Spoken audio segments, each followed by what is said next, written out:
अस्सलामुअलैकुम। SMTV global के साथ मैं हूं आमना अनफाल। सबसे पहले शामिल करेंगे न्यूज़ हेडलाइंस।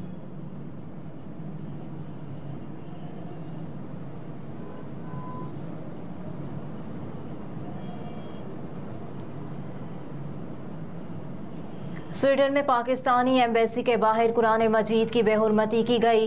स्टॉकहोम में पाकिस्तानी एम्बेसी के सामने कुरान पाक जलाने का वाक़या पेश आया। इस मौके पर मौजूद पाकिस्तानी शहरी मलिक शहजाद ने कुरान मजीद की बेहुरमती करने वाले शख्स को रोकने की कोशिश की तो उसी दौरान पुलिस ने उन्हें हिरासत में ले लिया। मलिक शहजाद कुरान मजीद की बेहुरमती को बर्दाश्त न कर सके और पुलिस से बार बार दरख्वास्त करते रहे कि इस वाक़े को रोका जाए, लेकिन पुलिस ने उन्हें अपनी तहवील में ले लिया।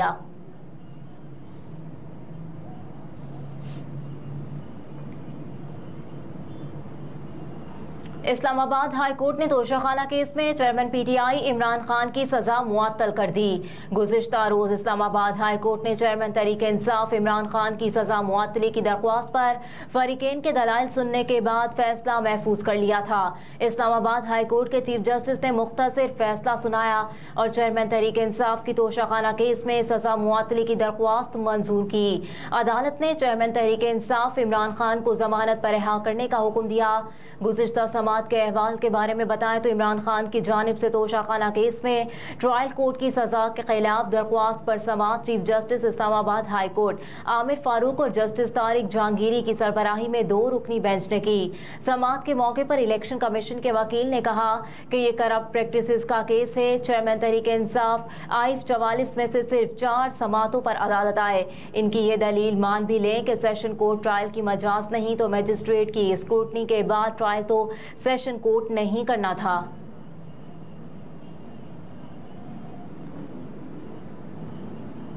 साइफर का केस असद उमर की खुसूसी अदालत से 14 सितंबर तक जमानत मंजूर। ऑफिशियल सीक्रेट एक्ट के तहत कायम स्पेशल अदालत ने साइफर केस में साबिक वफाकी वजीर मनसूबाबंदी असद उमर की अबूरी जमानत में 14 सितंबर तक मजीद तोसी कर दी। ऑफिशियल सीक्रेट एक्ट खुसूसी अदालत के जज अबुल हसनात मोहम्मद जुल्करनैन ने असद उमर की दरख्वास्त पर समाअत की, जबकि असद उमर अपने वकील बाबर आवान के हमरा अदालत के रूबरू पेश हुए। रहनुमा PTI असद उमर ने साइफर केस में अबूरी जमानत के लिए ऑफिशियल सीक्रेट एक्ट अदालत से रुजू किया। ऑफिशियल सीक्रेट एक्ट अदालत इस्लामाबाद में दरख्वास्त जमानत अज गिरफ्तारी दायर की थी।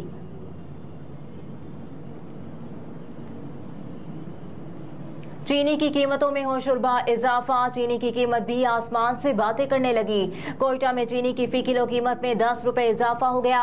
कोयटा में चीनी फी किलो 180 रुपए में फरोख्त होने लगी। लाहौर में फी किलो चीनी की कीमत 160 रुपए, इस्लामाबाद में 165 रुपए फी किलो फरोख्त होती रही, जबकि रावलपिंडी में 160 फी किलो पर दस्तयाब है। कराची में फी किलो चीनी की कीमत 170 तक पहुँच गई।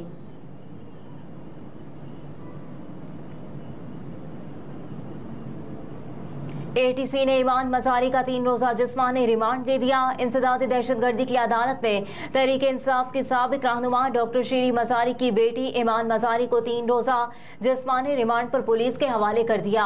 ईमान मजारी को पुलिस ने जज अबुल हसनात जुल्करनैन की अदालत में पेश किया। अदालत ने दरख्वास्त मंजूर करते हुए ईमान मजारी को पुलिस के हवाले कर दिया। ईमान मजारी को पुलिस ने गुज़िश्ता रोज अडियाला जेल से रिहाई के बाद दहशतगर्दी के मुकदमे में गिरफ्तार किया था और उन्हें आज अदालत में पेश किया गया। जड़ावाला वाक़े में दुश्मन मुल्क की एजेंसियां मुलव्विस हैं। IG पंजाब का दावा।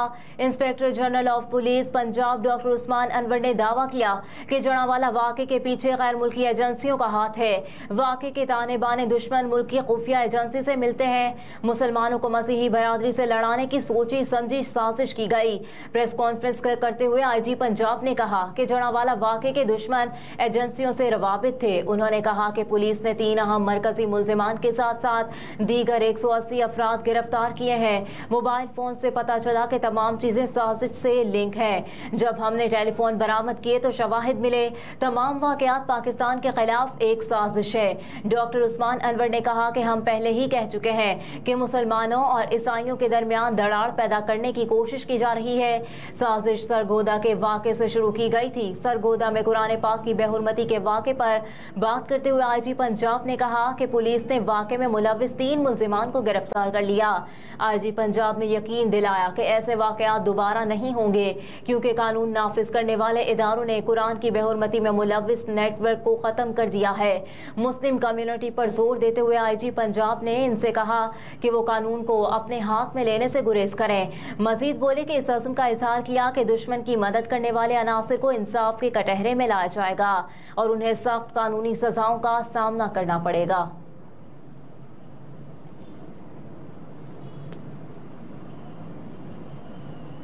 वैन और बाइस व्हीलर में तसादुम, 5 अफराद जाँ बहक, 6 जख्मी हो गए। रावलपिंडी टी चौक रवात पुराने टोल प्लाजा के करीब ट्रैफिक का अलमनाक हादसा हो गया। हाईएस वैन और बाइस व्हीलर गाड़ी में तसादुम के नतीजे में 5 अफराद जाँ बहक जबकि 6 जख्मी हो गए। तफसीलात के मुताबिक टी चौक रवात में अलसो पेश आने वाले ट्रैफिक हादसे की इत्तला मिलने पर फौरी तौर पर रेस्क्यू टीमें जाए वकुआ पर पहुंच गई। इमदादी टीमों ने गाड़ी में फंसे अफराद को बाहर निकाला। इनमें 5 अफराद मौके पर ही जाँ बहक हो गए जबकि 6 जख्मी शामिल थे, जिन्हें फौरी तौर पर अस्पताल मुंतकिल कर दिया गया। रेस्क्यू तर्जुमान के मुताबिक हादसा टोयोटा हाईएस और 22 व्हीलर गाड़ी के दरमियान तेज रफ्तारी के बायस पेश आया। तर्जुमान के मुताबिक जाँ बहक अफराद में 1 औरत और 4 मर्द जबकि जख्मियों में 4 औरतें और 2 मर्द शामिल हैं।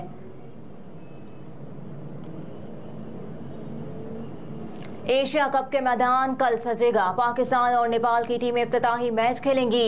एशिया कप का 16वां एडिशन कल से मुल्तान में शुरू होगा। टूर्नामेंट के इफ्तिताही मैच में पाकिस्तान का मुकाबला नेपाल से होगा, लेकिन सबकी नजरें रिवायती हरीफ भारत और पाकिस्तान के दरमियान 2 सितंबर को कैंडी में होने वाले मेगा इवेंट पर लगी हुई हैं। एशिया क्रिकेट टूर्नामेंट के 16वें एडिशन के पाकिस्तान और श्रीलंका मुश्तरका मेजबान है। वर्ल्ड कप के मेजबान भारत के पाकिस्तान का दौरा करने से इनकार के बाद हाइब्रिड मॉडल पर इत्तफाक किया गया था, जिसके तहत इवेंट के 4 मैचेस पाकिस्तान जबकि बाकी 9 श्रीलंका में मुनाकिद होंगे।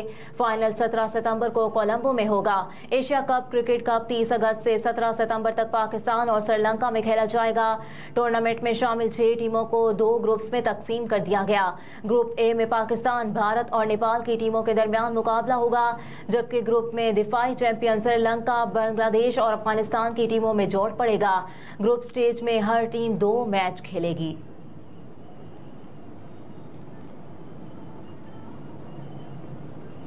आइंदा माह पेट्रोल की कीमत में फिर बड़े इजाफे का खदशा।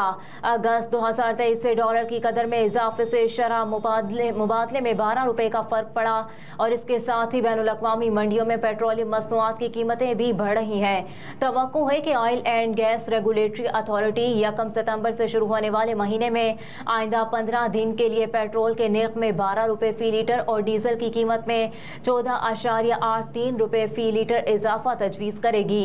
IMF की शराइत पूरी ना हुई तो अरबों डॉलर कर्जा खतरे में पड़ जाएगा, जिससे आवाम को महंगाई के तूफान का सामना करना पड़ेगा और उनकी जिंदगियां अजीरन हो जाएंगी। वजारत तवानाई के एक सीनियर अफसर के मुताबिक इस वक्त अफराद का तनासुब 28% है।